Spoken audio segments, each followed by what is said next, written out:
Hello civil engineers, welcome to Shrinathji academy. તમે બધા જાણો જ છો કે હમણાં ક્લાસ 3ની એક્ઝામ આવી રહી છે. ક્લાસ 2ની એક્ઝામ માટે 15 તારીખથી ફોર્મ ભરાવાના ચાલુ થાય છે. 15 ઓગસ્ટથી ઇરિગેશન ડિપાર્ટમેન્ટની 100 વેકેન્સી છે.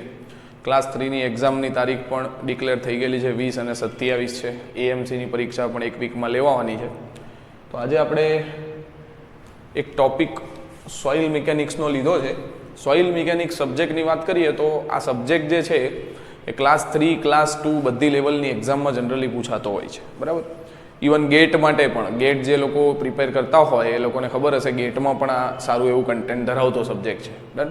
તો આજે મેં જે ટોપિક લીધા છે એ ટોપિક તમારા માટે બહુ જ ઇમ્પોર્ટન્ટ છે જો તમે ક્લાસ 2, ક્લાસ 3 અથવા ગેટની એક્ઝામ પણ આપવાના હશો તો, બરાબર. હવે આમાં હું તમને બધા ટોપિક સમજાવીશ, બરાબર, અને પછી એના એમસીક્યુ પણ હું તમને કરાવવાનો છું કે ભાઈ પ્રીવિયસ યરની ગેટ હોય, ક્લાસ 2 હોય, ક્લાસ 3 હોય, આ બધી એક્ઝામમાં આમાંથી કેવા ક્વેશ્ચન નીકળેલા છે.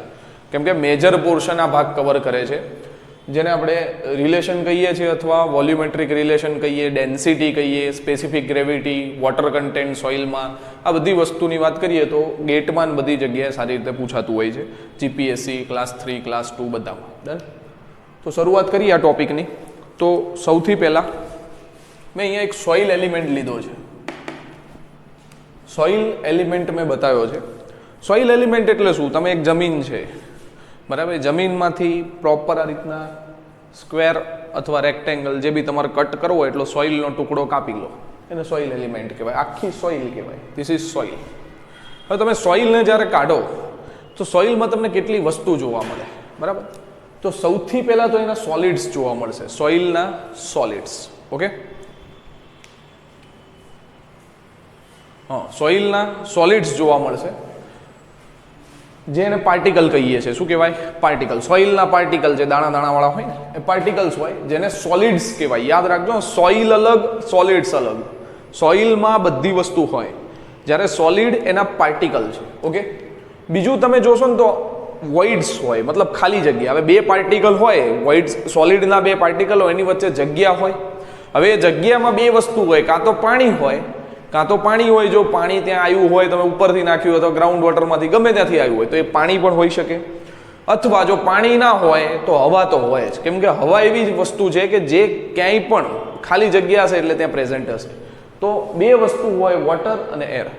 સોલિડ વચ્ચેની જે જગ્યા હશે એને આપણે શું કહીએ છીએ? વોઇડ કહીએ છીએ. શું કહીએ છીએ? વોઇડ. બે સોલિડ પાર્ટિકલ અથવા ત્રણ સોલિડ પાર્ટિકલ, અહીંયા જુઓ, ધારો કે આ હું સોલિડ પાર્ટિકલ લઉં, સપોઝ આ એક, આ બે, આ ત્રણ સોલિડ પાર્ટિકલ લીધા. તો આની વચ્ચે જો બ્લેક કલરથી બતાવું છું, આ જે ગેપ પડ્યો, આ જે જગ્યા પડી રહી, આ શું થયો? વોઇડ થયો. શું થયો? વોઇડ. હવે વોઇડમાં કાં તો હવા હોય કાં તો પાણી હોય, બરાબર. બે વસ્તુ મેં અહીંયા લખી છે, હવા અથવા પાણી, બંને વોઇડ્સમાં હોઈ શકે. ડન. તો આવી રીતે કંઈક સોઇલ બને. અમુક જગ્યાએ પાણી હશે, અમુક જગ્યાએ પાણી નહીં હોય, ત્યાં હવા હશે. ડન. એટલે એકચ્યુઅલીમાં આપણે કહીએ તો સોઇલમાં ત્રણ વસ્તુ જોવા મળે. એક તો સોલિડ, એક તો હવા, એક તો પાણી. ત્રણ વસ્તુ છે. ડન. તો આને આ રીતે સ્ટડી કરવું થોડું ડિફિકલ્ટ છે આપણા માટે. ઓકે, આપણે એને થોડું સેપરેટ કરી દઈએ તો આપણને ગણતરી કરવામાં ઇઝી પડે. એટલા માટે જ આપણે એને સેપરેશન કરીએ છીએ. સેપરેટ કરવા માટે શું કરવાનું? તમને એવું થાય સાહેબ આ કેવી રીતના ગણી શકાય, તો તમે ગણી શકો. એના માટે બહુ બધા ટેસ્ટ અવેલેબલ છે. તમારે શું કરવાનું? તમારે એવું જાણવું છે કે આમાં વોઇડ કેટલા, મારે સોલિડ ગણવા છે. સોલિડ કેટલા? એક સોઇલ તમે કાઢી, એમાં સોલિડ ગણવા શું કરવાનું? એને ઓવન ડ્રાય કરી દેવાનું, સૂકવી નાખો એટલે પાણી જતું રહે. એને કોમ્પેક્ટ કરી નાખો એટલે હવા જતી રહે. તો ખાલી શું વધશે? સોલિડ. તો તમે સોલિડ જોઈ લીધા. બીજું શું કરવાનું? એનું વજન કરવાનું. વજન ઉપરથી ખબર પડે કે પહેલા આટલું વજન હતું, હવે આટલું વજન છે. જે ઉડી ગયું વજન એ કેનું હશે? પાણીનું વજન હશે. આવી બધી બહુ બધી મેથડ છે, એમાં અત્યારે ડિટેલમાં નથી જવું, પણ આપણે એને સેપરેટ કરી શકીએ, જે મેં અહીંયા બતાવ્યું છે. ઓકે, તો આને સેપરેટ કરીએ તો ત્રણ વસ્તુ છે આપણી પાસે, સોલિડ, વોટર અને એર.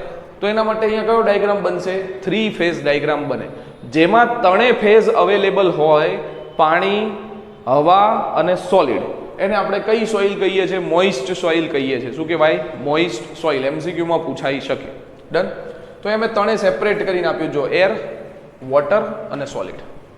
ચલો, આ બાજુ મેં વોલ્યુમ લખ્યું છે, આ બાજુ એનો વેઇટ લખ્યો છે. વોલ્યુમની વાત કરીએ તો હવાનું વોલ્યુમને મેં VA કીધું છે, પાણીના વોલ્યુમને VW લખવું હોય તો જોડે જોડે લખતા રહેજો. VA એટલે શું છે? Volume of air. એરનું વોલ્યુમ, વોલ્યુમને ગુજરાતીમાં કદ કહેવાય. કદ એટલે કેટલી જગ્યા રોકે. ઓકે, VW એટલે વોલ્યુમ ઓફ વોટર, પાણીનું કદ છે. VS એટલે શું છે? વોલ્યુમ ઓફ સોલિડ, સોલિડનું કદ છે. ઓકે, ત્રણ વસ્તુ છે. એ ત્રણેયનું ભેગું થઈને આખી સોઇલનું વોલ્યુમ. V એટલે શું છે? વોલ્યુમ ઓફ સોઇલ, ટોટલ સોઇલનું વોલ્યુમ. હવા અને પાણીનું બંનેનું ભેગું થઈને જે વોલ્યુમ બને એને શું કહેવાય? વોલ્યુમ ઓફ વોઇડ કહેવાય. મેં પહેલા જ કીધું, હવા અને પાણીને કમ્બાઇનલી શું કહેવાય? વોઇડ કહેવાશે. તો એ આખું વોઇડ છે. ડન. આ બાજુ જુઓ તો વેઇટ બતાવ્યું છે. અહીંયા લખ્યું છે વેઇટ ઓફ એર. હવાનું વજન કેટલું હોય? આપણે હવાનું વજન લઈએ છીએ? નહીં, 0 લઈએ છીએ. તો એપ્રોક્સિમેટલી મેં અહીંયા 0 લખી દીધું છે. હવાનું વજન આપણે 0 લઈએ છીએ. WW એટલે શું છે? વોલ્યુમ વેઇટ ઓફ વોટર, પાણીનું વજન છે. આ વજન છે, પેલું વોલ્યુમ હતું. WS એટલે શું છે? Weight of solid. અને ટોટલ આખી સોઇલનું વેઇટ શું થાય? W થાય. તો આ થયો 3 ફેઝ ડાયાગ્રામ. હવે MCQ એક આ ટાઈપનો પણ પૂછાય છે. આમાંથી હું એક ફેઝ રિમૂવ કરું છું. સમજો તમે, આ જે સોઇલ છે, આ આખી સોઇલ દેખાય છે. આમાં બે વસ્તુ થાય. શું થાય? બે વસ્તુ થાય. આને હું ઓવનમાં ગરમ કરું, આ સોઇલને ઓવનમાં ગરમ કરું, પાણી શું થશે? જતું રહેશે. પાણી જતું રહે તો એ જગ્યાએ શું આવી જાય? હવા આવી જાય. તો એ સોઇલમાં પાણી જતું રહ્યું તો ખાલી હવે શું વધ્યું? હવા અને સોલિડ. તો હવા અને સોલિડ કેટલા ફેસ વધ્યા? 2 જ ફેસ. તો અહીંયા બતાવ્યું છે મેં, એને ડ્રાય સોઇલ કહેવાય. શું કહેવાય? Dry soil. સૂકવી નાખ્યું. ડ્રાય એટલે સૂકવવું. તમે સૂકવો છો શું કામ? પાણીને રિમૂવ કરવા માટે. તો પાણીને રિમૂવ કરી નાખો એટલે શું બને? ડ્રાય સોઇલ બની જાય. 2 ફેઝ ડાયાગ્રામ બને, જેમાં ખાલી એર અને સોલિડ હોય. વોટર આપણે શું કરી દઈએ છીએ? રિમૂવ કરી દઈએ છીએ. તો આ પ્રોસેસમાંથી આપણને ડ્રાય સોઇલ મળે. આનો MCQ પૂછાય છે. ડ્રાય સોઇલમાં કયા ફેઝ અવેલેબલ હોય, બરાબર? અથવા ડ્રાય સોઇલ કોને કહેવાય, આ રીતે ખબર પડે આપણને. તો એને 2 ફેઝ ડાયાગ્રામ મેં બતાવ્યો છે. આમાં ખાલી વોલ્યુમ ઓફ એર હોય, આમાં ખાલી વોલ્યુમ ઓફ સોલિડ હોય. તો હવે MCQ બીજો કેવો પૂછાય? ડ્રાય સોઇલમાં વોલ્યુમ ઓફ વોઇડ્સ બરાબર શું થાય? તો વોલ્યુમ ઓફ એર. કેમ? વોટર તો છે જ નહીં.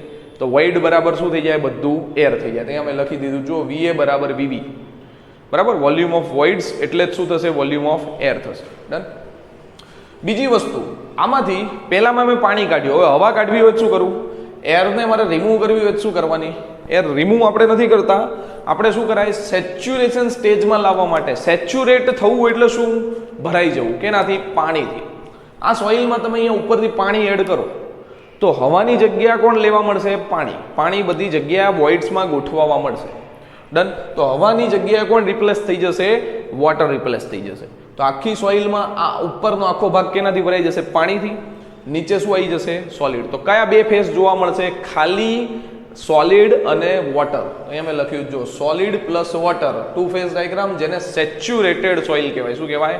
Saturated soil. એમાં આપણે વોટર શું કરીએ છીએ? એડ કરીએ છીએ. તો ડ્રાય સોઇલ કરવા માટે પાણીને કાઢવાનું છે, સેચ્યુરેટ કરવા માટે પાણીને ઉમેરવાનું છે. આ બે વસ્તુ અહીંયા લખી છે. એનો ડાયાગ્રામ અહીંયા જોઈએ શું છે? વોટર અને સોલિડ. વોટર માટે શું લખ્યું છે? Volume of water, volume of solid. હવે તમને બીજો MCQ કેવો પૂછે? સેચ્યુરેટેડ સોઇલમાં વોલ્યુમ ઓફ વોઇડ બરાબર શું થાય? તો વોલ્યુમ ઓફ વોટર થાય. કેમ? એર તો છે ને. વોલ્યુમ ઓફ વોઇડ બે વસ્તુનું હોય, એર પ્લસ વોટર. હવે સેચ્યુરેટેડ સોઇલમાં એમાં હવા નથી, ખાલી પાણી જ છે. તો VV બરાબર શું થઈ જશે? VW થઈ જશે, જે મેં અહીંયા લખીને આપ્યું છે. તો આવા MCQ નીકળે. હવે આપણને શું થાય? કન્ફ્યુઝ કરે એમ કે ભાઈ સેચ્યુરેટેડ સોઇલમાં વોલ્યુમ ઓફ વોઇડ બરાબર શું થાય? એટલે આપણે કન્ફ્યુઝ થઈએ કેવી રીતના વોલ્યુમ ઓફ વોઇડ આમાં ગણવાના છે. SR સેચ્યુરેટેડ સોઇલ એટલે SR બરાબર 1 લઈ લઈએ ને આનું સૂત્ર મૂકીએ ને આમ લાવીએ ને એવું બધું ના હોય. સાદું ગણિત છે કે ભાઈ સેચ્યુરેટેડ સોઇલ હોય એટલે વોલ્યુમ ઓફ વોઇડ બરાબર શું થશે? વોલ્યુમ ઓફ વોટર થાય. સિમ્પલ વસ્તુ. ડન.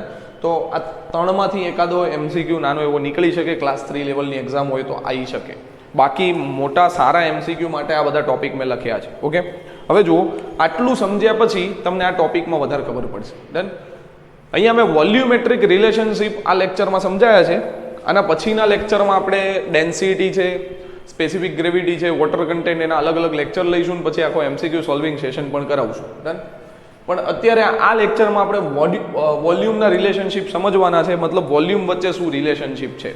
તો સૌથી પહેલું જે રિલેશનશિપ છે એનું નામ છે વોઇડ રેશિયો. વોઇડ રેશિયો, જેને E વડે બતાવવામાં આવે છે, સ્મોલ E વડે. આ બધા નોટેશન ખાસ ધ્યાન રાખવાના છે. વોઇડ રેશિયો લખે એટલે ખબર પડી જવી જોઈએ અને સ્મોલ E કહેવાય. ડન. વોઇડ રેશિયો નામ પરથી ખબર પડે છે, ઇટ ઇઝ ઇન્ડિકેશન ઓફ વોઇડ્સ. વોઇડ્સ વિશે કંઈક બતાવે છે એટલી તો આપણને ખબર પડે છે. તો એનું સૂત્ર આપણે દર વખતે શું કરતા હોઈએ છીએ, સૂત્ર ગોખી કાઢવાના. આ બધા સૂત્ર ઘણામાંથી છોકરાઓ હશે જેમણે આ બધા સૂત્ર ગોખી નાખ્યા હશે, પછી શું થાય, ભૂલાઈ જાય છે, એક્ઝામ ટાઈમે બધું ગીચડો થઈ જાય. તો એના માટે હું ખાસ કહું છું, આ વસ્તુ ગોખવાની નથી. આ વસ્તુ તમે સમજશો ને, જે વસ્તુ આ ડ્રો કરીને તમને સમજાવું છું ને, તમારે ક્યારેય યાદ બી નહીં રાખવી પડે, એમનેમ સૂત્ર લખી નાખશો તમે.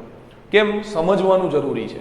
સમજશો તો ઇઝીલી આવડશે. બરાબર? આ સૂત્ર ગોખવાની જરૂર જ નથી. આપણે બધી ગેટ હોય કે યુપીએસસી હોય, જીપીએસસી હોય, કોઈ પણ એક્ઝામ હોય, આ સૂત્ર તમને આવડે. અને આમાંથી એમસીક્યુ ડેફિનેટલી હોય જ છે એક્ઝામમાં. સોઇલ પૂછાશે એટલે આ ડેફિનેશન આ હશે જ. ફાઇનલ. ડન?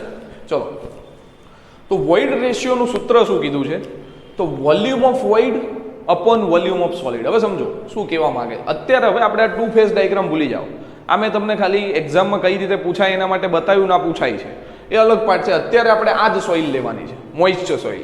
મોઇસ્ટ સોઇલ માટે બધું સ્ટડી કરવાનું છે. તો મોઇસ્ટ સોઇલ હું લઉં, મોઇસ્ટ સોઇલ હું લઉં તો શું થાય, આ વાળી સોઇલ થાય. તો વોઇડ રેશિયોનું સૂત્ર શું કીધું છે, વોલ્યુમ ઓફ વોઇડ્સ, જો અહીંયા દેખાય છે વોલ્યુમ ઓફ વોઇડ્સ લખેલું, volume of voids divide by volume of solid. Volume of void divide by volume of solid. મતલબ શું બતાવે છે કે સોલિડની કમ્પેરમાં વોઇડ કેટલા છે. આવું થાય ને ગુજરાતી ભાષામાં કહીએ તો આ નીચે સોલિડ લખ્યું, જો સોલિડના કમ્પેરમાં અને ગુજરાતીમાં લખીએ તો આવું લખાય, સોલિડ્સના કમ્પેરમાં વોઇડ કેટલા.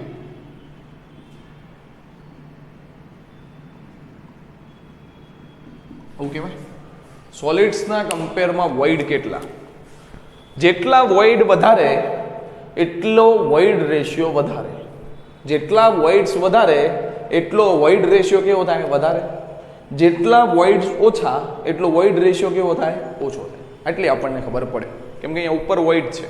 વોઇડ વધશે એટલે વોઇડ રેશિયો વધી જશે, વોઇડ ઓછા થશે તો વોઇડ રેશિયો ઘટી જશે. એના ઉપરથી આપણે સોઇલને નક્કી કરીશું, જોઈએ હમણાં.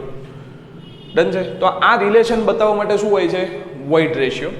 હવે સમજો, આની લિમિટ તમને વાત કરી છે, મતલબ આની વેલ્યુ. આ બહુ સારી રીતે એક્ઝામમાં પૂછાતું હોય છે, આમાં જ બધા લોચા મારે. દરેક વસ્તુની લિમિટ કેટલું ગોખશો તમે, કેટલા સબ્જેક્ટ છે તમારી પાસે, 15 સબ્જેક્ટ છે, 15 સબ્જેક્ટમાં 500 લિમિટો આપી હશે. આમ ગ્રેટર દેન 0 ને લેસ દેન 1 ને ગ્રેટર દેન 0 ને બધું કેટલું ગોખી નાખશો તમે, પોસિબલ જ નથી, ભૂલાઈ જશે ક્યાંક ને ક્યાંક.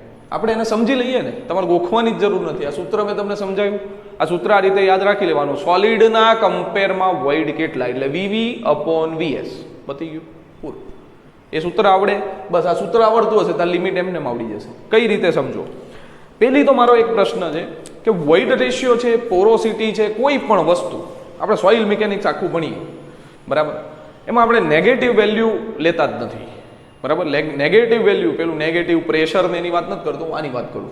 કોઈ પણનું વોલ્યુમ માઇનસમાં હોય, મને એમ કહો, હું એવું કહું એરનું વોલ્યુમ -5 છે, મતલબ એર માઇનસમાં છે, એવું આપણે ના લઈએ. હવા સોલિડ માઇનસમાં છે, વધુમાં વધુ 0 હોય, સોલિડ છે જ નહીં, પાણી છે જ નહીં, હવા છે જ નહીં, તો 0 થાય. નેગેટિવ ક્યારેય નહીં થાય. એટલે આ કોઈનો જવાબ 0 કરતાં નાનો તો આવશે જ નહીં. 0 અથવા એના કરતાં મોટો આવશે. 0 આવી શકે અથવા એના કરતાં મોટો આવી શકે, 0 થી નાનો ના, એટલું મને ખબર પડે.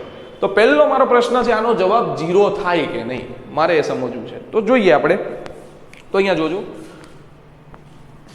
Void ratio E is equal two, આપણી પાસે સૂત્ર છે વીવી અપોન વીએસ.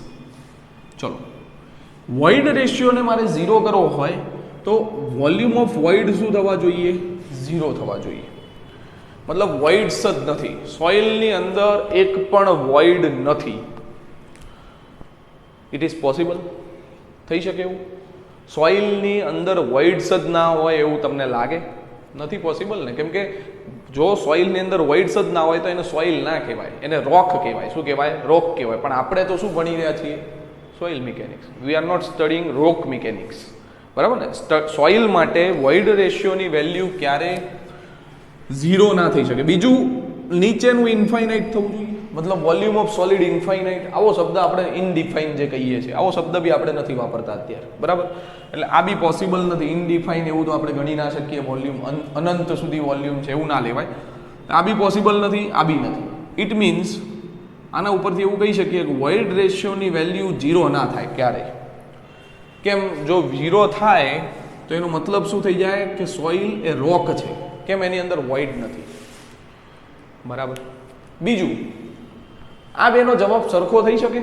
મતલબ વોલ્યુમ ઓફ વોઇડ અને વોલ્યુમ ઓફ સોલિડ સરખા થઈ શકે? થઈ જ શકે ને, કેમ ના થઈ શકે? સમજો, ધારો કે વોલ્યુમ ઓફ વોઇડ છે, આનું વોલ્યુમ ધારો કે 10 છે, તો આનું 10 થાય? થઈ શકે ને, શું કામ ના થાય? બે સરખું થઈ જાય તો જવાબ 1 આવે. બીજું, એક કરતાં મોટું થઈ શકે?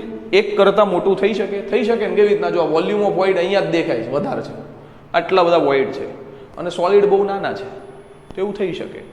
બરાબર. એક કરતાં મોટી વેલ્યુ પણ થઈ શકે. મતલબ વોઇડ રેશિયોની વેલ્યુ 0 ના હોય, પણ 0 કરતાં મોટી ગમે તેટલી થઈ શકે. ઇન્ફાઇનાઇટ શબ્દ હું નથી વાપરતો, સમજજો. મેં શું કીધું? 0 કરતાં મોટી હોઈ શકે.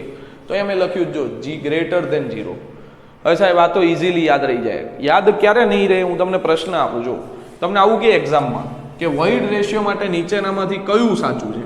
ઓપ્શન એમાં આવું લખે E greater than 0. Option B E greater than or equal to 0. Option C E greater than 1. Option D E greater than or equal to 1. હવે શું કરશો બોલો? આ ખાલી જો અહીંયા ઇક્વલ ટુ નામાં કન્ફ્યુઝ થઈ ગયા ને, પછી યાદ આવે ઓ ઇક્વલ ટુ હતું કે નહોતું, મગજમાંથી જ નીકળી ગયું. 0 ખબર હશે, પણ ઇક્વલ ટુ હતું કે નહોતું એ ના ખબર પડે તો શું આવે? E ખાલી ગ્રેટર દેન 0 આવે, ઇક્વલ ટુ ના આવે. ડન. તો આ વેલ્યુ કોની થઈ? આખી વોઇડ રેશિયો. તો આની લિમિટ થઈ E ગ્રેટર દેન 0 થશે. ડન. તો આ રીતે યાદ રાખશો તો ઇઝીલી ખબર પડશે, અધરવાઇઝ ગોખવાનું થશે. ડન. બીજું એવું પૂછે છે ફાઇન ગ્રેન સોઇલ અને કોર્સ ગ્રેન સોઇલનો રિલેશન. આ બી એમસીક્યુ ઘણી બધી વાર ક્વેશ્ચન પૂછાયેલો છે કે વોઇડ રેશિયો ફાઇન ગ્રેન સોઇલમાં વધારે હોય કે કોર્સ ગ્રેન સોઇલમાં વધારે હોય. બરાબર. તો ફાઇન ગ્રેન સોઇલ કરતાં કોર્સ ગ્રેન સોઇલમાં ઓછો જોવા મળે એનું કારણ શું? આપણને એવું થતું હશે, ઘણા બધાનું પ્રશ્ન પૂછતો હોય ને તો પહેલા જ વારમાં શું, આ તો મેં લખી દીધું છે એટલે વાંધો નથી આવે. બાકી ઘણા લોકોને પૂછે એટલે સીધો જવાબ શું આપે? કોર્સ ગ્રેન સોઇલમાં વધારે જોવા મળે. કેમ? એમાં વોઇડ મોટા હોય. થાય ને પ્રશ્ન? કોઈ બી વ્યક્તિને એવું થાય કેમ કે ફાઇન ગ્રેન સોઇલ હોય એના વોઇડ્સ નાના હોય. બરાબર. ઝીણી ઝીણી સોઇલ હોય એટલે અંદરના વોઇડ્સ નાના હોય. કોર્સ ગ્રેન સોઇલમાં મોટા પથ્થર લો તો એમાં વોઇડ્સ કેવા હોય? વધારે હોય. એટલે આપણને ઓબ્વિયસ એવો તરત લાઇટ થાય કે આવું હોઈ શકે, પણ એવું ના હોય એનું કારણ શું સમજો. તો અહીંયા બંને વસ્તુ તમને બતાવું. ધારો કે અહીંયા ફાઇન ગ્રેન સોઇલ લઉં છું, this is fine grain soil. અહીંયા લઉં છું course grain soil. Fine grain soil બનાવીએ તો આવી ઝીણી ઝીણી હોય. Suppose this is fine grain soil.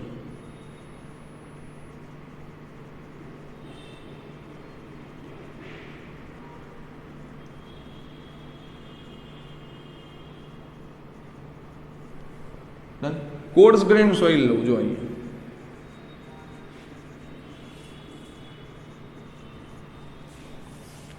તો આમાં વોઇડની સાઇઝ ભલે નાની છે, સાઇઝ ઓફ વોઇડ્સ આમાં લખું નાની છે. આમાં વોઇડની સાઇઝ કેવી છે? મોટી છે.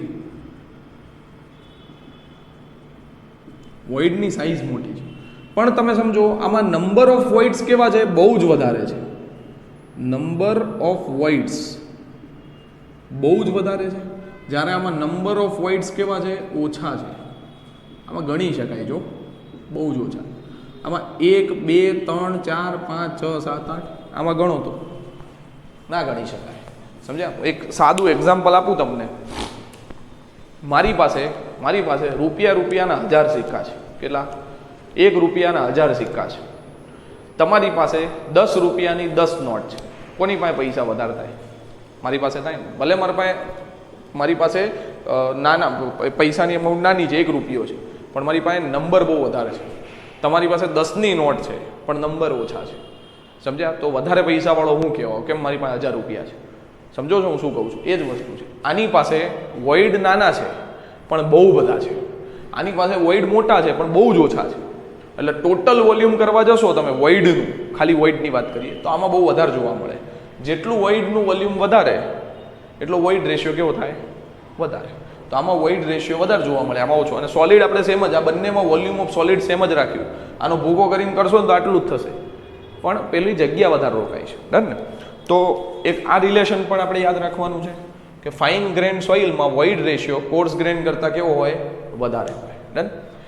બીજું અહીંયા લખ્યું છે કે વોઇડ રેશિયો શું ઇન્ડિકેટ કરે છે, ડેન્સનેસ. આ પણ પૂછાઈ શકે એક્ઝામમાં. વોઇડ રેશિયો કેના માટે ઉપયોગમાં આવે છે, ડેન્સિટી અથવા ડેન્સનેસ નક્કી કરવા માટેનો સૌથી બેસ્ટ પેરામીટર છે. બેસ્ટ કેમ છે એ બી હું તમને હમણાં સમજાવું છું, પણ વસ્તુ પહેલાં અહીંયા આપણે આ સમજીએ. ઇન્વર્સલી પ્રોપોર્શનલ ટુ ડેન્સનેસ છે. હવે સમજો, હું તમને એક વસ્તુ સમજાવું. જેટલા વોઇડ્સ વધારે હોય, અહીંયા લખું, વોઇડ્સની વેલ્યુ જેટલી વધારે, વોઇડ્સની વેલ્યુ જેટલી વધારે એટલો વોઇડ રેશિયો કેવો થાય, વધારે. વોઇડ રેશિયો વધારે હોય એટલે એમાં વોઇડ વધારે છે. વોઇડ વધારે હોય તે સોઇલ ડેન્સ કહેવાય કે લૂઝ કહેવાય, લૂઝ સોઇલ કહેવાય, કેમ કે એની ડેન્સિટી કેવી થાય, ઓછી થાય. વોઇડ વધારે છે એટલે અંદર જગ્યા બહુ વધારે છે, તો એ સોઇલ એકદમ લૂઝ હશે. ડન. તો આમાં ડેન્સિટી એની કેવી જોવા મળે, ઓછી, ઓછી. સેમ ટુ સેમ જો વોઇડ્સની વેલ્યુ ઓછી હોય તો વોઇડ રેશિયો ઓછો થાય તો ડેન્સિટી કેવી જોવા મળે, એની વધારે જોવા મળે. ડન છે. મતલબ જો અહીંયા વોઇડ રેશિયો વધારે તો ડેન્સિટી ઓછી, વોઇડ રેશિયો ઓછો તો ડેન્સિટી વધારે. મતલબ એકબીજાના વ્યસ્ત પ્રમાણમાં છે, એટલે મેં અહીંયા લખ્યું જો આ relation. Void ratio is inversely proportional to denseness. આવું બી પૂછાય એમસીક્યુમાં, પૂછાય કે ભાઈ density of soil is increase then void ratio of soil. Option A decrease, increase, does not affect, D none of above. સમજ્યા? તો આવા ક્વેશ્ચન પૂછાય તો શું આવે, ડેન્સિટી જેમ વધે એમ વોઇડ રેશિયો ઘટશે. ઓકે. બીજું લાસ્ટ સ્ટેટમેન્ટ છે, ઇમ્પોર્ટન્ટ અથવા મોર સ્ટેબલ પેરામીટર ફોર ડેન્સનેસ. બરાબર. ડેન્સનેસ માટે, ડેન્સનેસને ઇન્ડિકેટ કરવા માટે વોઇડ રેશિયો એ વધારે સ્ટેબલ પેરામીટર છે એઝ કમ્પેર ટુ અધર. કેમ એવું? એનું કારણ એ છે, સમજો, આ કોના જોડેનું રિલેશન બતાવે છે, સોલિડ જોડે. હવે તમે સમજો, અહીંયા જોજો, વોલ્યુમ ઓફ વોઇડ હું વધારું એના કારણે સોલિડમાં કંઈ ફરક પડે કે ના પડે? નીચેના સોલિડ છે, આ વોઇડને હું વધારું કે ઘટાડું એને સોલિડ જોડે કંઈ ફરક પડે ના પડે. કેમ? એ તો સેપરેટ છે. જો આ ઉપર તમે વધારો ઘટાડો એને કંઈ ફરક જ ના પડે. સમજ્યા? મતલબ નીચેનો પેરામીટર જે આ વીએસ મેં લખ્યું છે ને, volume of solid, A stable છે, એમાં કંઈ ફેરફાર ના થાય એના રિલેશન જોડે. એટલે વોઇડ સીધું તમને રિલેશન બતાવે, જેટલા વોઇડ વધે એટલી વોઇડ રેશિયો તમારો વધે, જેટલા વોઇડ ઘટે એટલો વોઇડ રેશિયો ઘટશે. તો સીધે સીધું રિલેશન છે. કેમ? વીએસ ઉપર ઇફેક્ટ નથી થતી. જો એની જગ્યાએ ધારો કે ટોટલ વોલ્યુમ હોય તો શું થાય, તમે વીવી વધારો તો વોલ્યુમ પણ વધે, વીવી ઘટાડો તો વોલ્યુમ પણ ઘટે. તો એનામાં અસર થાય, કેમ કે આ વીવી એ વીનો પાર્ટ છે, જ્યારે વીવી એ વીએસનો પાર્ટ નથી, એ અલગ છે. સમજ્યા? બે વસ્તુ કેવી છે, અલગ છે. એટલે આમાં કંઈ ફેરફાર કરશો તો આમાં કંઈ ફેરફાર ના થાય. તો એ વસ્તુ લખીને આપી છે. ડન. એટલા માટે આ સ્ટેબલ છે કે એના બીજા પેરામીટર ઉપર અફેક્ટ નથી થતી. એક પેરામીટર બદલવાથી એના બીજા પેરામીટર ઉપર કંઈ અસર થતી નથી. ડન. તો આખું શું થયું, વોઇડ રેશિયો. ઓકે. એના પછી છે પોરોસિટી. બીજો પેરામીટર છે પોરોસિટી. સેમ ટુ સેમ આ જે બતાવે છે એ જ વસ્તુ આ બતાવે છે. અહીંયા લખી દઉં, this is also use for indication of denseness. પણ પોરોસિટી એ વોઇડ રેશિયો જેટલો સ્ટેબલ પેરામીટર નથી. જેટલું વોઇડ રેશિયો વપરાય એટલું આ ના વપરાય. કેમ? એનું કારણ આપણે સમજીએ છીએ. પહેલાં એનું સૂત્ર યાદ રાખો. જો પહેલામાં શું હતું, સોલિડના કમ્પેરમાં વોઇડ કેટલા. હવે આનો મતલબ શું થાય, ટોટલ સોઇલમાં વોઇડ કેટલા છે. મતલબ આખી સોઇલ છે, આખું સોઇલ છે. પેલું કમ્પેર હતું, આ શું છે, આખી સોઇલની અંદર વોઇડ્સ કેટલા છે. એટલે વીવી અપોન વી. તો અહીંયા લખી દઉં કે ભાઈ ટોટલ સોઇલમાં વોઇડ્સ કેટલા, આવું ઇન્ડિકેટ કરે છે કોણ, પોરોસિટી. ડન. તો આ એનું સૂત્ર થયું. તમારે આ રીતે જ યાદ રાખવાનું ગુજરાતી. ટોટલ સોઇલમાં વોઇડ કેટલા એટલે વીવી અપોન ટોટલ વોલ્યુમ. થઈ ગયું સૂત્ર. સોલિડના કમ્પેરમાં વોઇડ કેટલા એટલે વીવી અપોન વીએસ. ડન. આ સૂત્ર થઈ ગયું. હવે આની લિમિટ જોઈએ તો પહેલી વસ્તુ છે નેગેટિવ તો થવાનું નથી. મેં પહેલા જ કીધું આની વેલ્યુ ક્યારે નેગેટિવ તો થશે જ નહીં. આપણે 0 થી શરૂઆત કરીએ, 0 થાય કે ના થાય. ચલો, તો n નું સૂત્ર અહીંયા હું લખું, ભાઈ n બરાબર વીવી અપોન વી. n 0 કરવા માટે વીવી ની વેલ્યુ 0 થવી જોઈએ. મતલબ વોઇડ કેવા થવા જોઈએ? 0. મેં પહેલા જ કીધું વોઇડ 0 થાય અથવા છેદ ઇન્ફાઇનાઇટ થવો જોઈએ, આવું તો થશે નહીં. આ બંને વસ્તુ પોસિબલ નથી. કેમ? વોઇડ્સ જો 0 થાય એનો મતલબ શું થાય? રોક થઈ જાય સોઇલ. વોઇડ જ ના હોય તો પછી રોક જ કહેવાય ને. તો આના માટે n ની વેલ્યુ નોટ ઇક્વલ ટુ 0 થાય. 0 ક્યારે ના થાય? 0 કરતાં મોટી હશે. તો પહેલી વસ્તુ અહીંથી મને મળી ગઈ કે n ની વેલ્યુ ગ્રેટર દેન 0 થશે. બીજું 1 ની વાત કરીએ, એકડો પકડીએ તો આનો જવાબ 1 આવવા માટે આ બે કેવું થવું જોઈએ? ઇક્વલ થવું જોઈએ. આ બંનેની વેલ્યુ કેવી થવી જોઈએ? Same value. તો જવાબ શું આવે? 1. 1 આવે કે ના આવે મારો પ્રશ્ન છે. અહીંયા સમજો, જોજો અહીંયા VV અને V સરખું થવું જોઈએ. હવે આ VV ને V ના બરાબર કરવું હોય તો આખી સોઇલ કેનાથી ભરાઈ જવી જોઈએ? આખી સોઇલ કેના, આખા વોઇડ્સ કેના બનેલા હોવા જોઈએ? સોઇલ. મતલબ આખી સોઇલ એ વોઇડ છે એવો થાય. ટોટલ સોઇલ, આખી સોઇલ છે ને ખાલી વોઇડ જ છે, એમાં સોલિડ જ નથી, તો જ વોઇડ થાય ને. ટોટલ સોઇલ બરાબર વોઇડ, મતલબ સોલિડ છે જ નહીં, તો એને સોઇલ થોડી કહેવાય. સોલિડ જ નથી, ખાલી પાણી અથવા ખાલી હવા, તો એ પાણી અથવા હવા કહેવાય, એને સોઇલ તો ના જ કહેવાય ને. સમજ્યા? તો હું બંનેને સેમ કરું એનો મતલબ વોઇડ્સ બરાબર શું થઈ જાય? સોઇલ થઈ જાય. ટોટલ સોઇલ, ટોટલ સોઇલ બરાબર વોઇડ્સ, એને સોઇલ ના કહેવાય. મતલબ આના ઉપરથી ખબર પડે એની વેલ્યુ લેસ ધેન 1 આપવી જોઈએ. કેમ? 1 તો પોસિબલ નથી. 1 થી મોટું બી ના થઈ શકે. ભાઈ એવું નહીં કે volume of void A total soil કરતાં બી વધારે છે, એવું બી ના થાય. મતલબ 1 કરતાં નાની હોવી જોઈએ. મતલબ n ની વેલ્યુ કોની વચ્ચે આવે? 0 થી 1 ની વચ્ચે. જો અમે લખ્યું છે n બિલોંગ્સ ટુ 0 to 1, 0 થી 1 ની વચ્ચે આવશે. પર્સન્ટેજના ફોર્મમાં બી લખી શકાય, બીકોઝ અહીંયા નીચે ટોટલ વોલ્યુમ છે. હંમેશા યાદ રાખજો, ટોટલના કમ્પેરમાં કંઈ બી વસ્તુ કરતા હોય તો એને પર્સન્ટેજમાં લખી શકાય. તમારે 100 માંથી કેટલા માર્ક્સ આવ્યા? 25 માર્ક્સ, તો 25% માર્ક્સ આવ્યા. કેમ? ટોટલ 100 હતા, એમાંથી તમારે આટલા આવ્યા છે. ડન?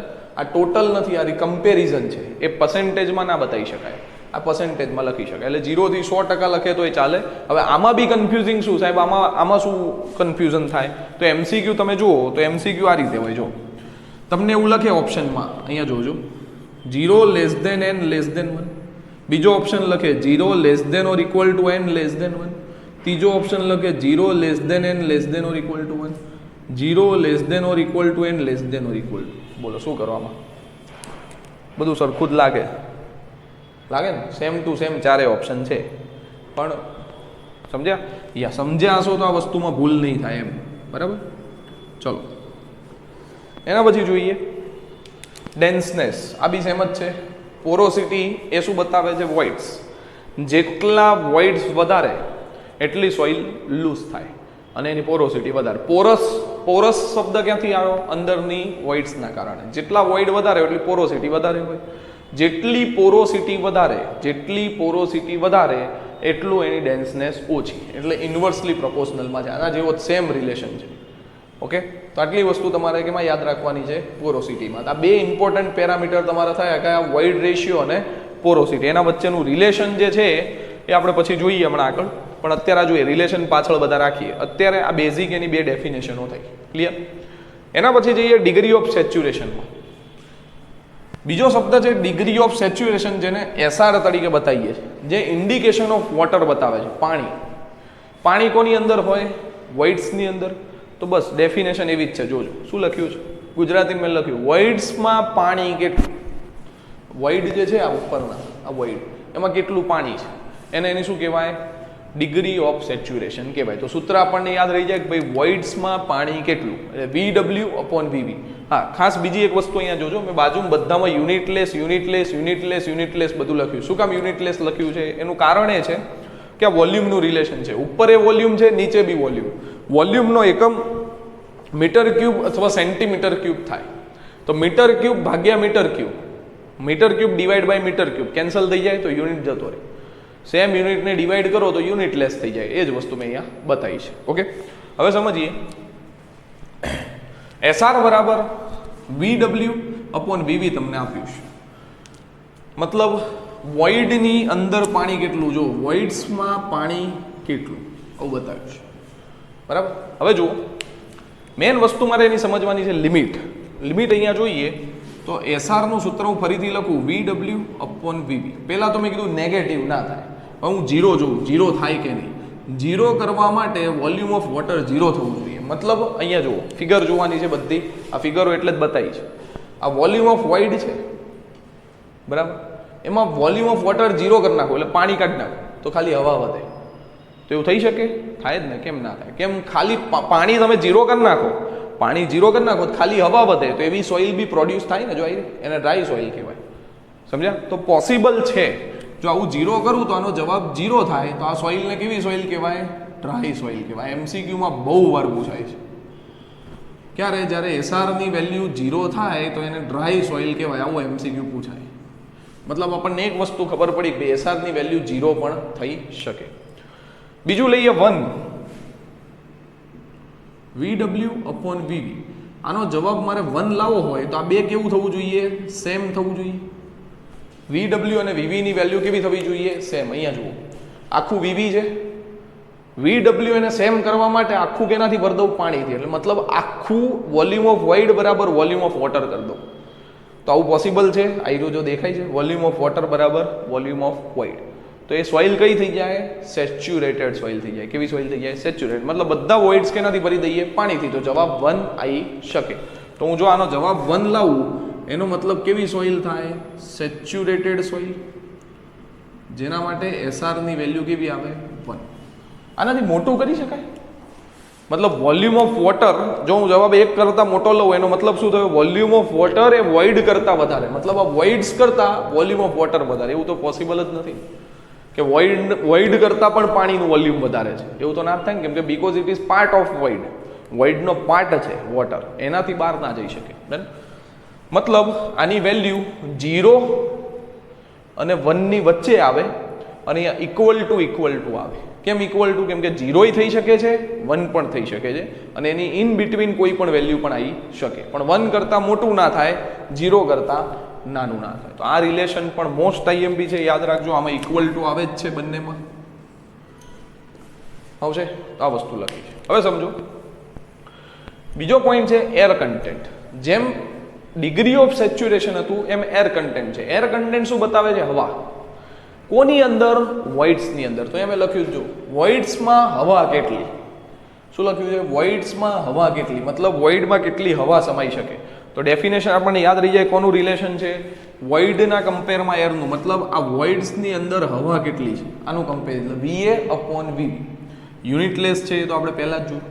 ડન. હવે આની લિમિટ આપણે જોઈએ તો ફરીથી સમજજો. એર કન્ટેન્ટનું સૂત્ર થાય VA અપોન VV. આવું સૂત્ર થાય. આનો જવાબ મારે 0 કરતાં નાનો તો પોસિબલ જ નથી. 0 કરવા માટે ઉપર 0 લો, મતલબ હવા 0. વોઇડના કમ્પેરમાં હવા 0. અહીંયા જો આખું વોઇડ છે, હવા 0 લઈ લઉં એનો મતલબ ખાલી શું હશે વોઇડમાં? પાણી. તો એ સોઇલને શું કહેવાય? Saturated soil. કેમ? એમાં ખાલી પાણી છે, હવા 0 થઈ ગઈ. તો એ સોઇલને શું કહેવાશે? સેચ્યુરેટેડ. તો આના ઉપરથી હું કહી શકું કે ભાઈ AC બરાબર 0 થાય એનો મતલબ સેચ્યુરેટેડ સોઇલ હશે. આવું MCQ પૂછાય છે. DBS સેટના પેપર ખોલીને જોજો, ક્યાંક ને ક્યાંક આવા પ્રશ્ન આવેલા હશે. ઓકે. બીજું, 1 કરતાં મોટો જવાબ તો થશે જ નહીં, કેમ કે 1 કરતાં મોટો જવાબ થવા માટે VA ની વેલ્યુ VV કરતાં વધારે હોવી જોઈએ. મતલબ વોઇડ્સ કરતાં પણ એર વધારે. એવું થાય? ના થાય. એટલે 1 કરતાં મોટું નહીં. 1 માટે હું જોઉં તો આનો જવાબ 1 લાવવો હોય તો VA અપોન VV છે. આ બેનો જવાબ કેવો આવવો જોઈએ? સેમ આવવો જોઈએ. ત્યારે AC બરાબર શું થાય? 1 થાય. હવે જુઓ થાય કે ના થાય મારે સમજવાનું છે કે આખા વોઇડમાં ખાલી શું છે? હવા. આખું વોઇડ છે એને હવાથી ભરી દો તો એવી સોઇલ પોસિબલ છે. અને કઈ સોઇલ કહેવાય? Dry soil. તો અહીંયાથી એવું લખી શકીએ કે ભાઈ AC બરાબર 1 થાય તો એને કઈ સોઇલ કહેવાય? ડ્રાય સોઇલ કહેવાશે. તો આ 4 વસ્તુ મોસ્ટ IMP છે, યાદ રાખી લેજો. 1 2 આ 3 આ 4 આ 5 અને આ 6 MCQ બન્યા બોલો આમાંથી. અને બીજા 2 બનાવાય તો 7 ને 8 MCQ બની શકે આમાંથી.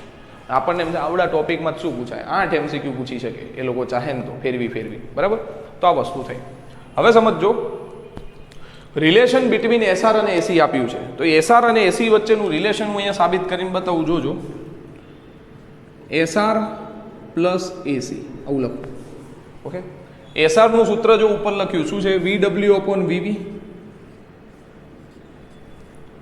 પ્લસ એસી નું સૂત્ર પણ અહીંયા લખ્યું જો શું છે, VA અપોન VV, નીચે કોમન શું છે VV અને કોમન લઈ લો તો ઉપર શું વધે VW plus VA, VW plus VA એને શું કહેવાય, અહીંયા જો volume of air plus volume of water એને તો શું કહેવાય, વોલ્યુમ ઓફ વોઇડ્સ કહેવાય. તો અહીંયા શું લખી શકું VV, નીચે શું આવી જાય VV, VV VV કેન્સલ તો જવાબ શું આવે 1. માટે આના ઉપરથી આપણે આવું કહી શકીએ કે SR પ્લસ AC બરાબર શું થાય 1 થાય, અથવા SR બરાબર 1 માઇનસ AC પણ લખાય, અથવા AC બરાબર 1 માઇનસ SR પણ લખાય. આટલા સૂત્ર 1 2 3 માર્ક્સ બીજા, એટલે બધું આને ના પૂછી લે પાછું એવું નાખે આટલા MCQ પાસ થઈ જવાય. આમાંથી કોઈ પણ પૂછે એમ, બરાબર ને, આટલા ક્વેશ્ચન આમાંથી નીકળી શકે. ઘણીવાર એક્ઝામમાં આપે છે તમને એર કન્ટેન્ટ આપી દે, આવો પ્રશ્ન લગભગ મેં ગેટમાં બી જોયો હતો. એકવાર ગેટના પેપરમાં હતું, એર કન્ટેન્ટ આપી દે, એર કન્ટેન્ટ 30% છે તો ડિગ્રી ઓફ સેચ્યુરેશન કેટલું થાય, તો 100 માઇનસ 30 કેટલું વધે 70%. ઓકે, તો આ વસ્તુ આપણે કહી શકીએ. ડન. એના પછી જોઈએ નવી ડેફિનેશન, પર્સેન્ટેજ એર વોઇડ્સ. આ વોલ્યુમનું છેલ્લું રિલેશનશિપ છે. આ બધા વોલ્યુમના રિલેશનશિપ છે void ratio, porosity, degree of saturation, air content અને લાસ્ટ પર્સેન્ટેજ એર વોઇડ્સ. ચલો આને સમજીએ. તો આને મળતું આવે છે એર કન્ટેન્ટ, બરાબર. એર કન્ટેન્ટનું જે સૂત્ર છે એને કંઈક મળતું આવે છે. આમાં શું હતું, વોઇડમાં કેટલી હવા છે, મતલબ VA અપોન VV. આ શું કહે છે, આખી સોઇલમાં કેટલી હવા છે. આને કોનું કમ્પેરિઝન લીધું છે, આખી સોઇલનું લીધું છે, જેને આપણે એને વડે બતાવીએ છીએ, બરાબર, કે આખા સોઇલમાં વોઇડ્સ કેટલા છે, હવા કેટલી છે. તો લખ્યું સોઇલમાં હવા કેટલી, આવું યાદ રાખજો એટલે યાદ રહી જશે, VA upon V. Unit less તો થવાનું છે. હવે આની લિમિટ આપણે સમજીએ ફરીથી. તો જોજો અહીંયા NA બરાબર VA અપોન V થાય. 0 કરતાં નાનું તો થવાનું જ નથી, એ તો આપણો મંત્ર છે પહેલેથી જ. 0 કરતાં મોટું થઈ શકે અથવા 0 થાય કે ના થાય મારે જોવું છે. તો પહેલા 0 માટે તમે સમજો, 0 થવા માટે એર 0 થવી જોઈએ. એર 0 થાય કે ના થાય, થઈ જ શકે ને, શું કામ ના થાય, હવા ના હોય તો સેચ્યુરેટેડ સોઇલ ના હોઈ શકે. તો VA 0 થાય, VA 0 થાય એનો મતલબ NA 0 થાય, એનો મતલબ કેવી સોઇલ હશે, સેચ્યુરેટેડ સોઇલ હોઈ શકે. તો 0 થઈ શકે, 1 થઈ શકે. તો જોઈએ NA બરાબર VA અપોન V. એક જવાબ થવા માટે આ બંનેની વેલ્યુ કેવી આવી જોઈએ, સેમ. મતલબ ટોટલ સોઇલ બરાબર હવા. અહીંયા જો આખું વોલ્યુમ છે, આખું વોલ્યુમ છે, આ એર છે, આ આખી એર બરાબર વોલ્યુમ, મતલબ આખી સોઇલ હવા છે. તો એને સોઇલ કહેવાય કે હવા કહેવાય. તમને હું જવાબ આપું આવું કે હું એક સોઇલ કાપીને લાવ્યો, બરાબર, એ સોઇલમાં સોલિડ પણ નથી, વોટર પણ નથી, ખાલી હવા છે. કોક મન શું કહે તો એને સોઇલ ના કહેવાય, હવા લઈને આવ્યો હતો, એવું થાય ને. બસ એ જ વસ્તુ છે, સમજ્યા. ટોટલ વોલ્યુમમાં શું છે, હવા છે. ઇટ મીન્સ એ પોતે હવા છે, સોઇલ નથી. Not possible. ઇક્વલ તો થાય જ નહીં ક્યારે. ડન. તો આવું પોસિબલ નથી. એનો મતલબ શું, એર ઇન્ડિકેટ કરે. It means NA should not equal to 1. 1 તો ના થાય. એટલે જો મેં અહીંયા ઇક્વલ ટુ નથી લખ્યું, જો સમજ્યા. ઇક્વલ ટુ નથી લખ્યું એનું કારણ 1 ના થાય, 1 થી નાનું થાય. તો આની લિમિટ મોસ્ટ IMP યાદ રાખવા માટે આવું થાય, 0 less than or equal to NA less than 1. 100% કો અથવા 1, કેમ કે આ ટોટલ છે, જો નીચે ટોટલ હશે તે પર્સન્ટ, આ બી ટોટલ જ કહેવાય. વોઇડની અંદર છે, એનો પાર્ટ છે પોતે. જ્યારે પણ કોઈ પણ વસ્તુ એનો પાર્ટ હોય ત્યારે એને પર્સન્ટેજમાં બતાવાય. આપણે એવું કહીએ ને કે ભાઈ આ મારો 20% ભાગીદાર છે, કેમ, તમારા ટોટલમાં ભાગીદાર છે. તો એ પર્સન્ટેજ ક્યારે બતાવો, તમારો ભાગ છે. તમે ભાગ ના હોય ને એમ કહો અહીંયા 20% છે, તો પેલો મારવા લેશે તમને, બરાબર ને. એટલે એ વસ્તુ છે. તો પર્સન્ટેજ હંમેશા ટોટલના ફોર્મમાં બતાવાય. ચલો, રિલેશનશિપ બિટવીન NA, N અને AC અથવા SR નું બી રિલેશન પૂછે છે. તો આ વસ્તુ તમને અહીંયા ડિરાઈવ કરીને બતાવું. અહીંયા જોજો, NA એનું સૂત્ર લખીએ તો શું થાય, VA અપોન V. આવું સૂત્ર છે. હું આને ઉપર નીચે VV વડે ગુણીને VB વડે ભાગી નાખું, કંઈ ફરક પડે ના પડે ને, કેમ કે ઉડી જ જવાનું છે. મેં ખાલી ભાગી કાઢ્યું, ચાલે ને. ઓકે, હવે જુઓ આ વીવી ને હું આ બાજુ લાવી દઉં, આ વી ને સામે લઈ જાઉં, જોજો વીએ અપોન વીવી, વીવી અપોન વી. આ સૂત્ર તમને કંઈ મળતા આવતા હોય એવું લાગે છે? આ સૂત્ર આ બેને મેં મેચ કરી દીધા, અહીંયા આ બે લખી દીધા, આ બે અહીંયા લખ્યા, અને આ બેને મેં અહીંયા લખી દીધા, આવું કંઈક કર્યું. વીએ અપોન વીવી નું સૂત્ર કંઈ દેખાય આખા બોર્ડમાં તમને ક્યાંક લખ્યું હોય એવું? વીએ અપોન વીવી ક્યાંય દેખાય છે? આ દેખાય, મન તો દેખાય જાય. વીએ અપોન વીવી એને શું કહેવાય? એસી, એર કન્ટેન્ટ. દેખાય ને? વીવી અપોન વી દેખાય છે? આવી જો વીવી અપોન વી એને શું કહેવાય? પોરોસિટી. આ શું થઈ ગયું? તો વ્યવસ્થિત લખીએ તો આવું લખાય, એને બરાબર એન ઇન્ટુ એસી. છૂટું કરી દેવાનું, એન એ એટલે એન એ છૂટું કરી દો તો યાદ રહી જાય. તો એક આ રિલેશન થયું આના વચ્ચેનું. બીજું એસીની જગ્યાએ કંઈક બીજી વસ્તુ લખું તો એને બરાબર અહીંયા જુઓ, એસી બરાબર શું છે? 1 માઇનસ એસઆર. તો શું થશે? N into 1 minus SR. આ સૂત્ર બી થઈ શકે. ડન. તો આ ત્રણ વચ્ચેનું શું થયું? રિલેશન તમને જોવા મળે. હવે તો આ વસ્તુ આપી અને એ બાજુમાં લખી દઉં, અથવા એને is equal to N into 1 minus SR O બી લખી શકાય. બે રિલેશન યાદ રાખજો. ઓકે, તો આ બે વસ્તુ આપણી થઈ ગઈ. તો આ રિલેશન પણ તમને એક્ઝામમાં પૂછાઈ શકે. આ બંને રિલેશન આઈએમપી છે. તો આમાં તમને વેલ્યુ આપીને બી પૂછી શકે, એસઆર આપી દે, એન આપી દે, ઈટા એ શોધવાનું કે બરાબર, આવું બધું પૂછાય. તો આ બેઝિક તમારા વોલ્યુમેટ્રિક રિલેશનશિપ થયા, જે આપણે એકદમ ડિટેલમાં સમજ્યા. આનાથી વધારે પણ ભણી શકાય જો તમારે ઘણું બધું આમાં તો ડીપ છે, જેટલું જાઓ એટલું ઓછું છે. ડન. પણ આ બેઝિક મેં તમને મેક્સિમમ કામ આવે એટલું કરાવી દીધું છે, જે તમારે ક્લાસ 2 ક્લાસ 3ની એક્ઝામમાં પૂછાઈ શકે. બીજું, જો તમારે કોઈને વધારે ડિટેલમાં સ્ટડી કરવું હોય અથવા તમે કોઈ એક્ઝામ માટે તૈયારી કરતા હોય તો આપણે ઓનલાઈન કોર્સીસ જે છે બહુ જ લોએસ્ટ પ્રાઇસમાં આપીએ છીએ છોકરાને મદદરૂપ થવાના હેતુથી. ક્લાસ 3ની જે એક્ઝામ આવી રહી છે એના માટે આપણે રેકોર્ડેડ વિડીયો કોર્સ અલગ અલગ વેલિડિટી માટે મૂકેલો છે. જો 1 મહિનાની વેલિડિટી લેવી હોય તો માત્ર 599માં છે, બરાબર. 1 યરની વેલિડિટી લેવી હોય 6 મહિના, બધી વેલિડિટી અવેલેબલ છે. પ્લસ ક્લાસ 3ના મટીરિયલ અને ટેસ્ટ સિરીઝ, એમાં સબ્જેક્ટ વાઇઝ ટેસ્ટ છે, મોક ટેસ્ટ છે, બધું મળી જશે તમને. એ માત્ર 299 રૂપિયામાં અવેલેબલ છે. Okay, 299 rupees.